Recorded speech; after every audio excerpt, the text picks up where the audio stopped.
back with us, folks. Her website, again, womensgroup.org. Her newest documentary is a PowerPoint presentation, which is excellent.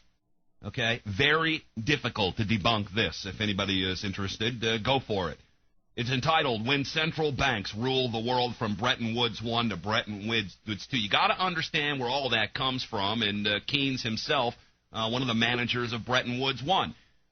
So these are the people now who are out, these change agents who are going to save us from the very crash, I guess if you want to call it that they themselves created. They're the ones calling for regulation when they were actually the ones deregulating and allowing these global casinos and Ponzi schemes to operate without impunity on Wall Street. That happened in 1999, and I believe at that time a Democrat was in office, Bill Clinton, Bill Rockefeller Clinton.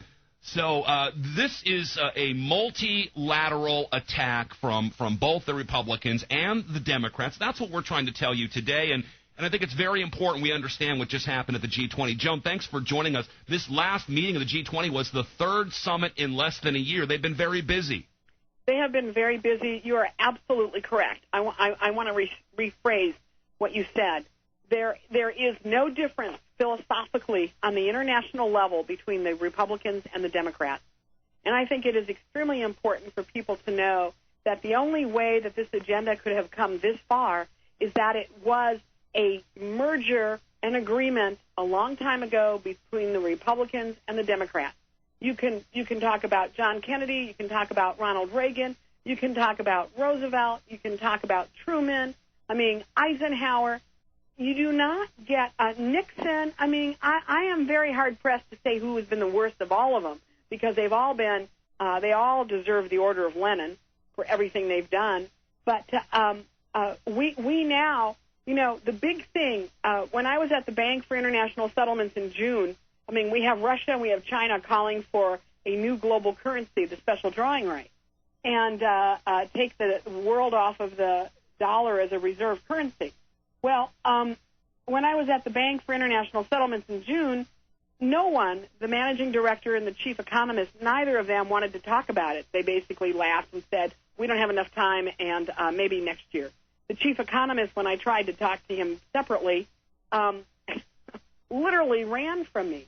At the G20, Manuel Barroso, the president of the European Union, and by the way, I think it is a real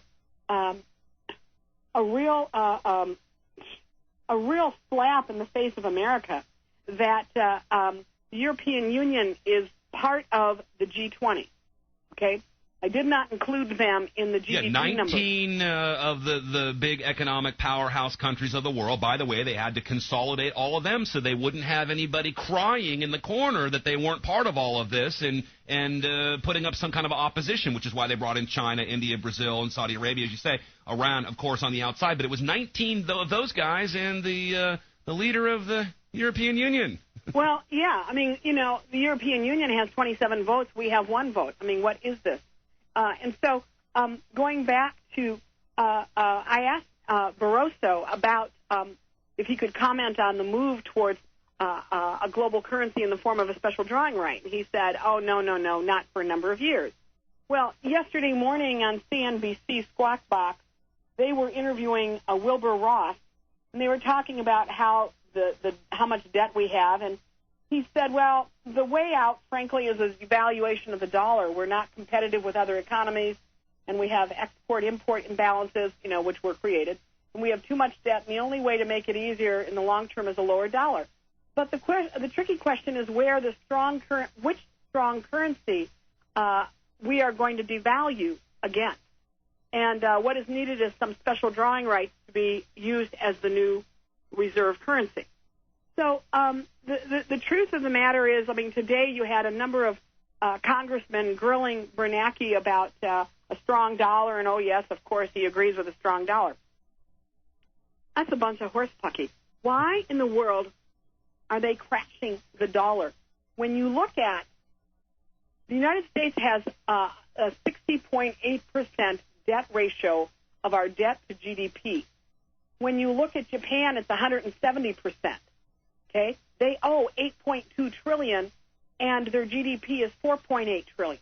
When you look at Italy, it's 104% almost GDP, debt to GDP. When you look at India, it's 78%. Germany, 62.5%. France, 67%. Canada, 62.3%. Okay? So what are we going to draw on if all these people are in debt worse than we are? Yeah, that's exactly right. Why have they decided they're going to trash the dollar? Well, I mean, I know the answer to that, and I'm sure you do too. It really is the end of American hegemony. It really is the end of the illusion that America is the leader of the free world, and it brings us down on the issue of global economic parity, which means the flat earth. We're all equal in this little play they've designed for us, and that really has to be done. Whether it's good for America or good for Americans, they don't care. That's the same way they use oil as economic hit device around the world. They don't care who suffers. They don't care if the price of a loaf of bread doubles. I mean, that's just really collateral damage to these people. So it is the order of the day to bring the United States down, both militarily, as you mentioned. That's one of the walls that came down after 9/11. They have to bring down the economic independence, if there ever was any, and they've got to bring down the dollar, all of which finalizes this global economic parity, which I think is the ultimate end game, and you can call it global government if you like. That's what it's all about. Yes, it is, and we have to understand that governments really have no power. Governments really have no power. The only use they have is to vote away their laws from national laws to international laws. And it is, and I go back to my video, When Central Banks Rule the World, that is really who is ruling the world.